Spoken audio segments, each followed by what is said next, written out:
So welcome to this webinar brought to you by the Teacher Education Council of the Society for Information Technology and Teacher Education. My name's Elizabeth Langren, and I am the chair of the Teacher Education Council. And I'm delighted to bring this group today who will talk to us about the site Teacher Educator Technology Competencies, or TECTs, and they're a first of their kind collection of technology competencies for teacher educators. So as the TECT authors and our panelists today described them, the TECTs comprise the knowledge, skills, and attitudes all teacher educators need in order to best support teacher candidates as they become technology-using teachers. So the TECTs represent diverse perspectives from an array of teacher educators, and they're supported by a number of organizations that I'm sure our panelists will talk about today. So our panelists today, we have David Slykeist, who's Assistant Dean Professor at the University of Northern Colorado and past President of SITE. We have Kevin Graziano, Professor at Nevada State College. Teresa Folger, Associate Professor, Arizona State University and the TECT Development Project Facilitator, and Denise Crawford, Associate Professor at Iowa State University and President of SITE. So they're going to discuss today the rigorous development process that resulted in the TECTs, the competencies themselves, and the application of the TECTs. Thanks, Liz. This is David Slykeist. I'm going to start our group off. But you'll hear from all of the author team as we get going here. Our goal for the day is to give you a little bit of an overview of how the TECTs came to be, and then to walk through them quickly and see how you might apply them to your classroom as a teacher educator. So when we think about the TECTs, we've been working on this for a couple of years. They were really inspired from the 2017 National Education Technology Plan, which came out of the Office of Educational Technology, that really basically said, it is our job as teacher educators to have teacher candidates ready to teach from the moment they leave our campuses. That schools, K-12 schools, should not have to do anything to get them ready to teach with technology. And so we set out to figure out, if we're going to do this, what exactly does every teacher educator who comes into contact with these teacher candidates need to know about technology, and what would that competency look like as students move through a program? What is very important to remember, and as Liz mentioned, but we just want to really emphasize this, is that the TECTs are really for teacher educators. So these are for higher education faculty, people who are preparing teacher candidates, not for the teacher candidates themselves, and not for pre-service teachers or even K-12 students. So real briefly, our methods involve basically 3 steps. We did some crowdsourcing first, where we asked everyone in our networks to send us articles that related technology to teacher educators and what they should know.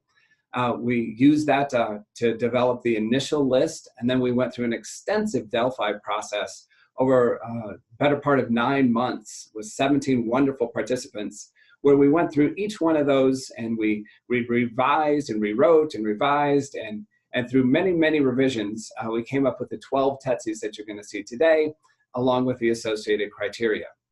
The last thing that we did was we opened these up for public comment, and we gave, again, everyone in our networks opportunity to comment on the TECTs before they sort of became final, and then they were published in JTATE. So let's jump right into the TECTs and take a look at what we have here. So the first 3 TECTs that you're going to see really all sort of revolve around something that you're probably very familiar with as a SITE audience, and that's technology, pedagogy, and content. So the first one in particular really looks at teacher educators utilizing content-specific technology. So my background's in science education, so if I think about this, how I would apply this to myself, I'd be thinking about using technologies that would be science-specific, things like probeware, software that does simulations or data collection of somewhat, and using those in my class and making sure that those are aligned with what I'm doing, and modeling how this is done for future teacher candidates. The second TECT is really moves the focus a little bit from selecting the content-specific technology to the pedagogical approaches. And so this time you're thinking about, as a teacher educator, how are you going to use these technologies, and how are you going to make sure to model the effective use? And once you've modeled that, how are you going to assist your teacher candidates in having them get the practice? So if we move away from science maybe to math, if we're thinking about that, think about maybe a math educator, wanting to use technology, something like Mathematica or even graphing calculators. So they would really model how to use those, and then they would assist their teacher candidates in using those and making sure that they were supported if they're using those in a school setting. Is Mathematica available? Do all of the students have graphing calculators? Really to help them facilitate that practice with teaching with this technology. The third TECT really is one that focuses, I think, on empowerment of our teacher candidates and making sure that they know they have the knowledge, skills, and attitudes to go out and really teach with this technology. And so if you think about this, I think this is a great place to introduce some of those frameworks like SAMR or PICRAT, so that you can have your teacher candidates look at, if they're implementing this technology, how is that helping what they are teaching and what are they doing? So as a teacher educator, you're helping your teacher candidates reflect about the use of technology and how their use of technology really pushed their pedagogy and their content forward as they were applying that technology in the classroom.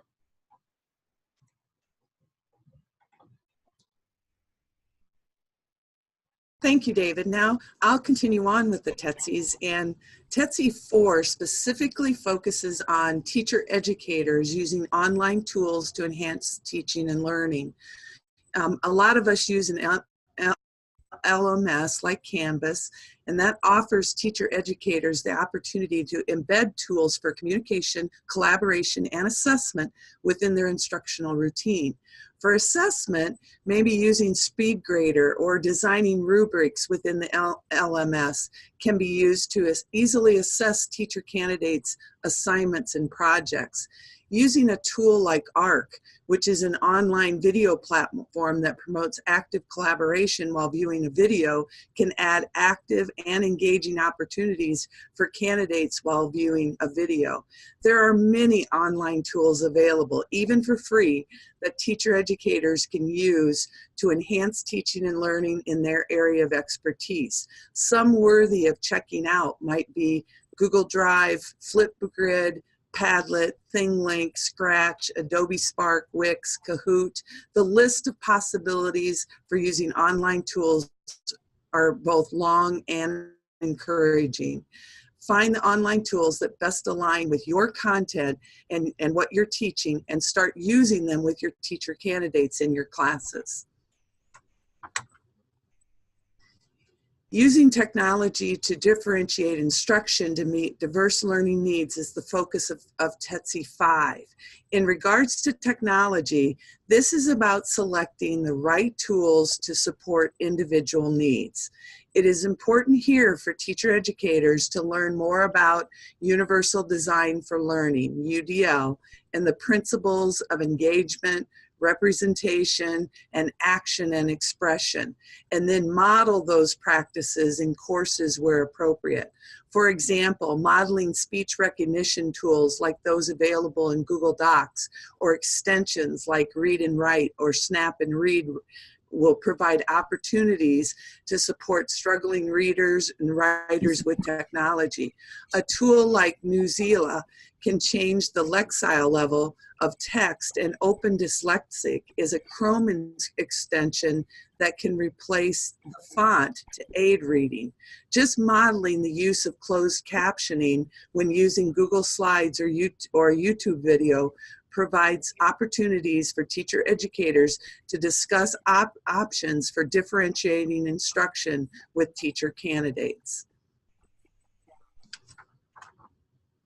TECT 6 focuses on using appropriate technology for assessment, especially modeling a variety of assessment practices for teacher candidates so that they can apply those practices in various settings. Providing opportunities for teacher candidates to design assessments using technology is important.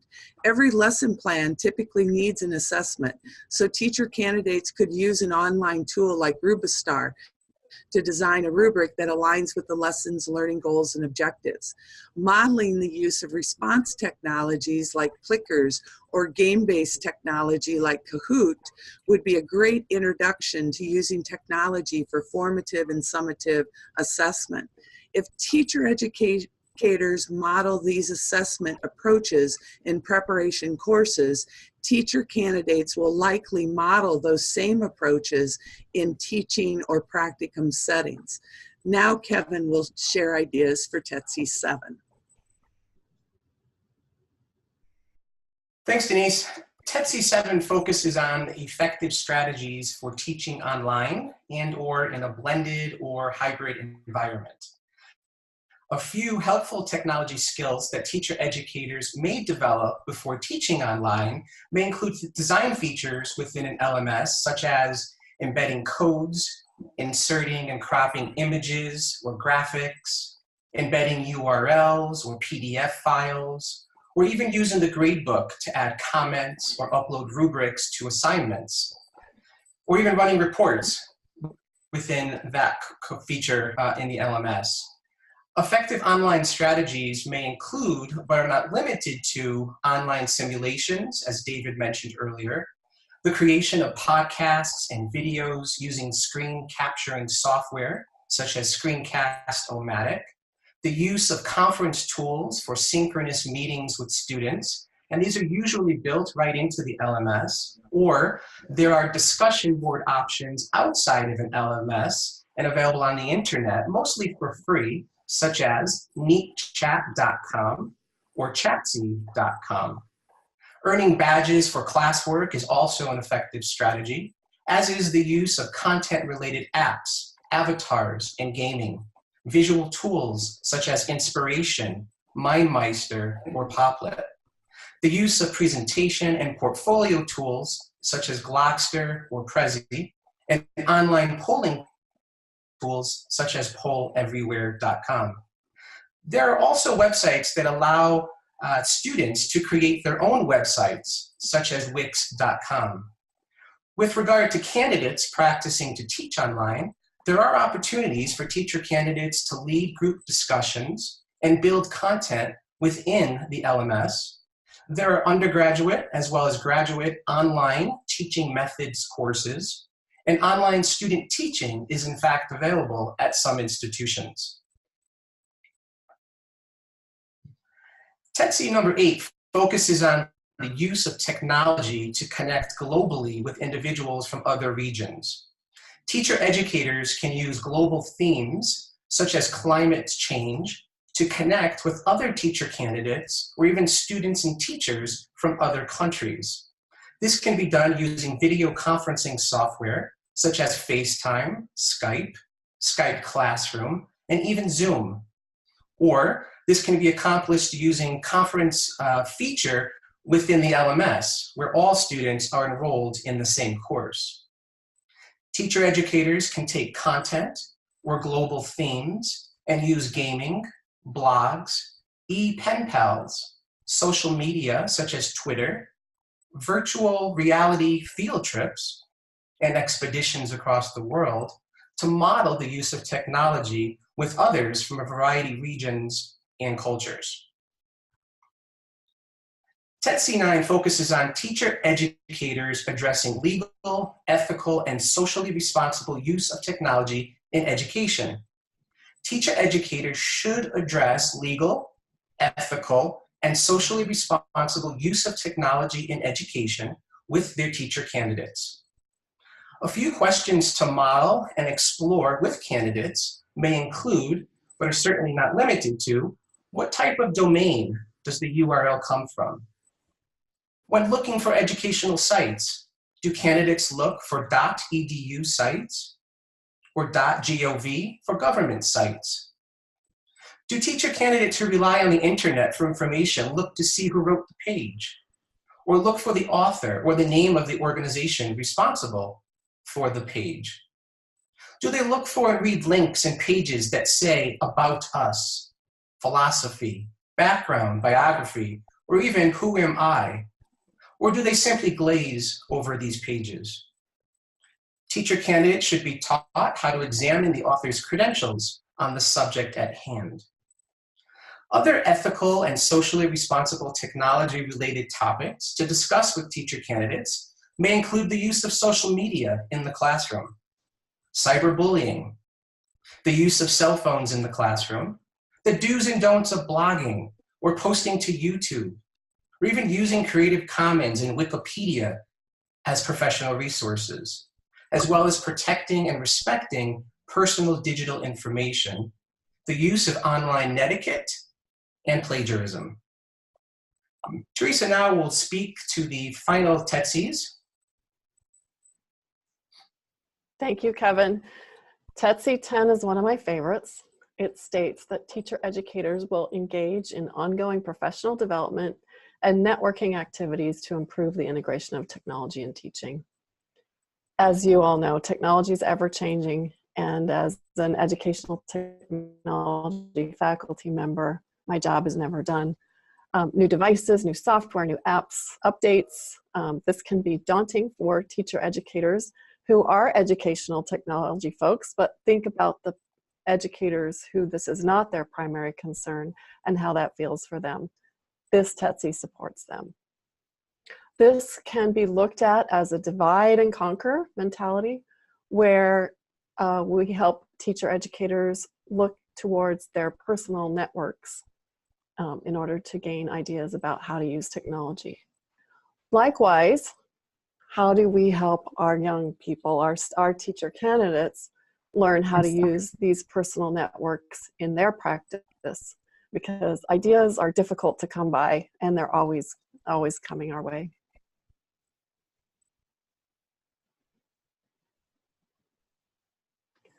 TETC 11 states that teacher educators will engage in leadership and advocacy for using technology. With understanding for the possibilities that technology can afford and a collection of tools you want, this competency charges you, the teacher educator, with a big responsibility to help your teacher candidates and others to advocate for technology as well. But this competency goes beyond classroom interactions. TETC 11C, for example, talks to your influence on others who might be helpful in furthering the movement. Remember, the goal is that all teacher educators support technology integration curriculum. Being an advocate in this movement means we seek to influence decisions and policies with our colleagues. As well, notice 11A, 11B, and 11C. These competencies could lead us to conversations with other organizations where we advocate for technology integration curriculum to be addressed program deep and program wide.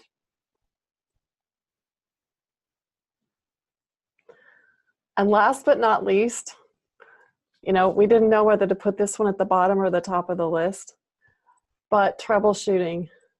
Troubleshooting is listed as the last competency, but in reality, it's probably the gateway competency.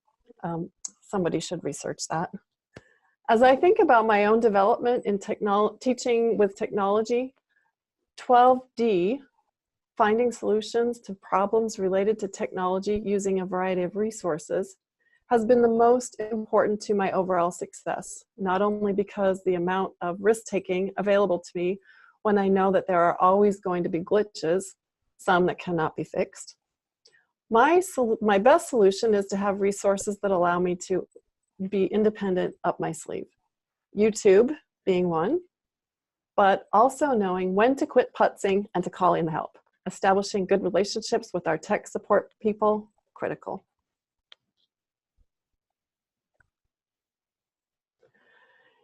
On this slide, we've listed some resources that might help you stay connected and abreast of this movement of program-wide and program deep, and the professional development that might be needed in terms of moving forward with this idea of technology infusion.